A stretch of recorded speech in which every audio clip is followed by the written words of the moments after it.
I got the makeup on. It's running because I've been crying. It's a shambles. Now, we might as well get this over. We ripped the Band-Aid off. Arsenal, 3-3, drop points at home to Southampton. Is that it done now? Is that it? I'm going to come to you first. No, it's not. It's not done, is it? It's there's a lot of football still to be played. There's a lot of points to pick up.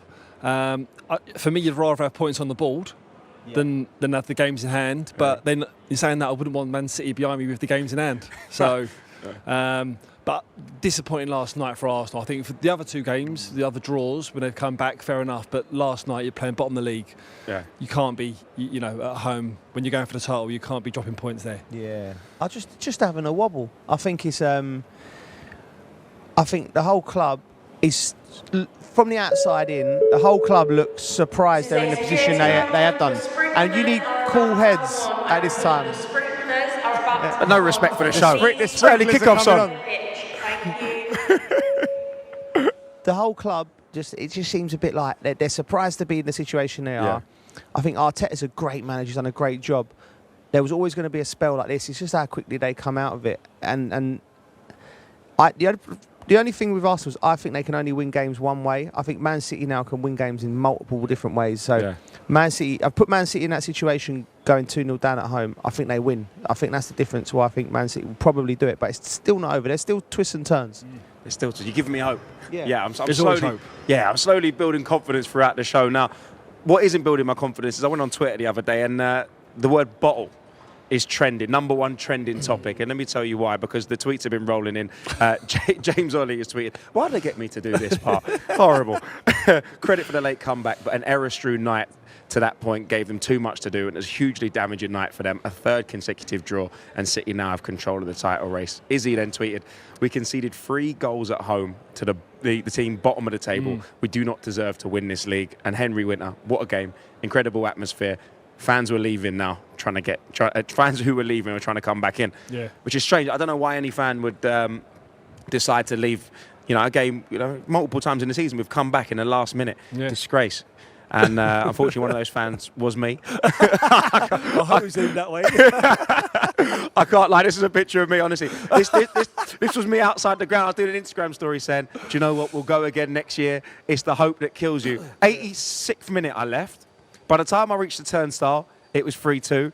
And by the time, honestly, that I just got to the edge of the stadium, it was 3-3. Scrambling to come back in. Scrambling. I know witness greatness. No dignity. I was begging the steward. Was you? I was begging. 99 minutes, any danger? The biggest thing is, for me, was the reaction when the final whistle went. I know it was like really emotional and tension was high because a goal was going to be coming if a few more minutes was being played. But it was as though the whistle hadn't been blown, and it was like really eerie for the first time. I mean, the Arsenal fans didn't know how to react. Normally, when it happens, there's a little bit of a chant. There's a bit of an applause. They get behind the team, but that one, it was dead calm, dead silent. I thought, that's now going into the fans, and that's seeping now. Whereas before, I mean, the Emirates this season has been electric, isn't it? Like the atmosphere there it's been poisoned a little bit sometimes previous seasons, whereas it's been their mainstay. But that reaction after, that was the first time I even went, that could be a little game changer. Joe, is it all about Wednesday?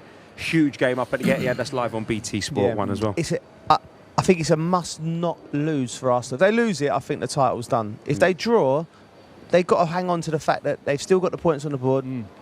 Manchester City have got the Champions League and the FA Cup, and as much as strong their squad is, to keep going every 3 days in a massive game is hard.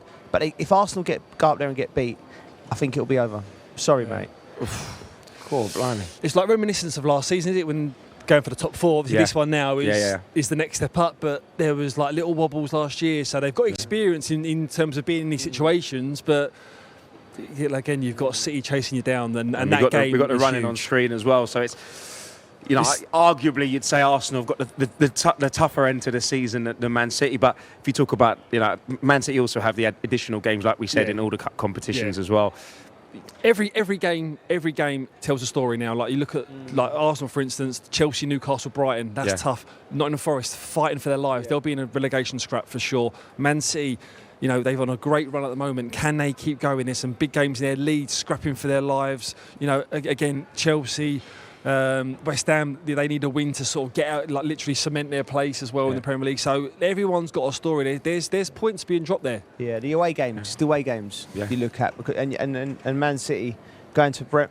I know Brentford, that's a tough away game, and also Everton. I think that might be a bit of trouble for them. Okay.